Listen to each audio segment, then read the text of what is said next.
नमस्कार, मैं हूं मनोज सिंह और आप देख रहे हैं विक्रमशिला एकेडमी लखनऊ का यूट्यूब चैनल।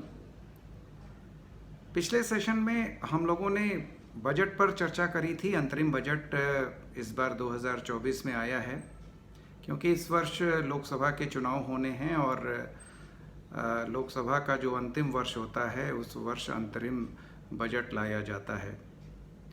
बजट पर उस दिन हम लोगों ने थोड़ा सा शॉर्टकट में चर्चा करी थी और इस वर्ष के बजट में जो एक महत्वपूर्ण घोषणा थी आशा वर्करों के लिए और आंगनवाड़ी कार्यकर्ताओं के लिए।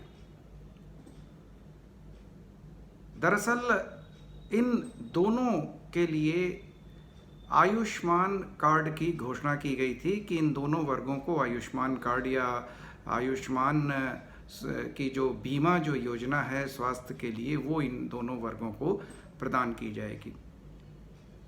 तो पहले तो हम लोग जान लेते हैं कि आशा वर्कर और आंगनवाड़ी कार्यकर्ती होती क्या हैं। तो बेसिकली भारत की स्वास्थ्य सेवाओं में ग्रामीण स्तर पर आशा वर्करों का बहुत महत्वपूर्ण रोल होता है, विशेषकर महिला सहायता के लिए। जो प्रेग्नेंट लेडीज़ होती हैं, गर्भवती महिलाएं होती हैं या जो पोषण के लिए जो दिक्कतें हैं उस पर ये आशा वर्कर्स लोगों को जागरूक करती हैं। उसी प्रकार से आंगनवाड़ी कार्यकर्ती भी अपना रोल प्ले करती हैं। जैसे आप लोगों ने सुन रखा होगा कि बड़े शहरों में, बेंगलोर में, नोएडा में जो पेरेंट्स काम करते हैं, जो कपल काम करते हैं, अपने बच्चों को वो क्रेच में रखते हैं। यानी जब तक वो ऑफिस में रहते हैं उनके बच्चों की देखरेख क्रेच में होती है। सेम उसी प्रकार से भारत सरकार की योजना है आंगनवाड़ी की।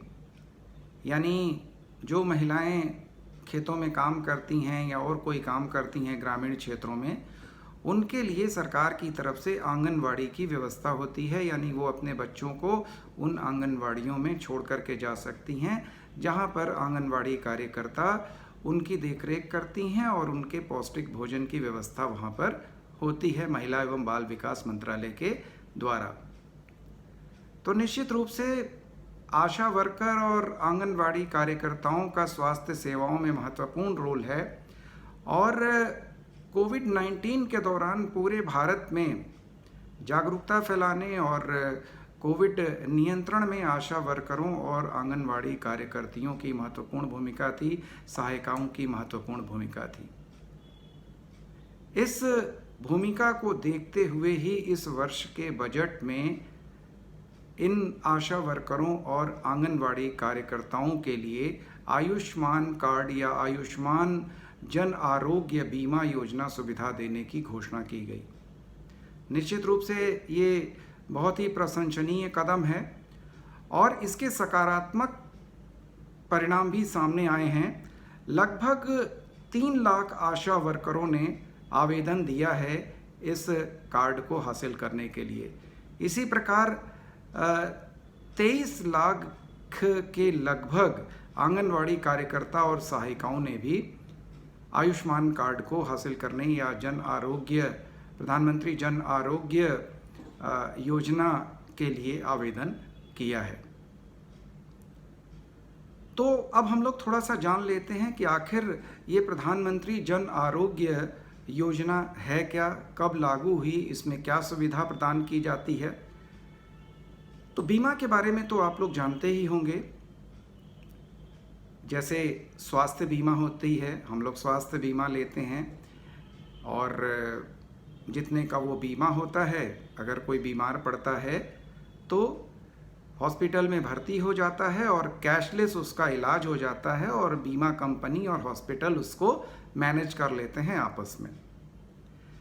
लेकिन जो गरीब लोग हैं उनके लिए स्वास्थ्य सेवाएं बहुत दुरूह थीं। स्वास्थ्य सेवाएं हासिल करने के लिए अगर उनके परिवार का कोई बीमार हो जाता था तो ज़मीन बिक जाती थी, घर बिक जाता था, गहने बिक जाते थे, उसके बाद भी वो पूरा नहीं पड़ता था। वर्तमान सरकार ने इस चीज़ को ध्यान में रखते हुए बीपीएल कार्ड धारकों के लिए, यानी जो बिलो पॉवर्टी लाइन यानी जो गरीबी रेखा से नीचे के जो परिवार हैं, उन परिवारों के लिए प्रधानमंत्री जन आरोग्य योजना प्रारंभ की और इसका उद्देश्य था उनको आयुष्मान कार्ड दे करके उनके लिए बीमा, स्वास्थ्य बीमा की व्यवस्था करना, जिसका प्रीमियम या जिसकी किश्त जो है वो भारत सरकार भरेगी। इस योजना का प्रारंभ 14 अप्रैल 2018 को प्रधानमंत्री नरेंद्र मोदी ने किया था झारखंड के रांची नामक स्थान पर, और 23 सितंबर 2018 से ये पूरे भारत में लागू हो गई। तो जैसा कि पहले हम लोग जिक्र कर चुके कि ये बीपीएल कार्ड धारकों के लिए थी, यानी बिलो पॉवर्टी लाइन से नीचे जो रहने वाले परिवार थे उनके लिए इसकी व्यवस्था की गई थी। इसमें उनको सुविधा क्या दी गई थी कि प्रति वर्ष 5 लाख तक का कैशलेस स्वास्थ्य सुविधा उनको प्रत्येक परिवार को हासिल होगी जिनके पास आयुष्मान कार्ड होगा। यानी आयुष्मान कार्ड होल्डर्स अगर बीमार पड़ते हैं, उनके परिवार में कोई बीमार पड़ता है, तो वो किसी भी अस्पताल में भर्ती हो सकते हैं और अपना वो कार्ड दिखा करके 5 लाख तक का इलाज वो हासिल कर सकते हैं, और इसका सारा पेमेंट सरकार करेगी और बीमा कंपनी करेगी।